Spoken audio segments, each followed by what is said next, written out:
جرمني ژبه کې آله، آلن، آلس، آلم څه توپیر لري؟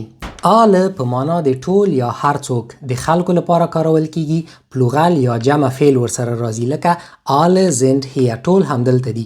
ګورئ چې زند ورسره راغلی، ایست ورسره نسو کارولی. دا نومیناتیف حالت کې ده، په اکوزاتیف کې تغییر نه کوي. لکه ایخ زه آله، زه ټول وینم. که دا داتیف ته بیا واړو یو دانه ان اخلي کیږي آلن. لکه ایخ هلف آلن، زه ټولو سره مرسته کوم. هلفن داتیف جوړونکی فعل ده.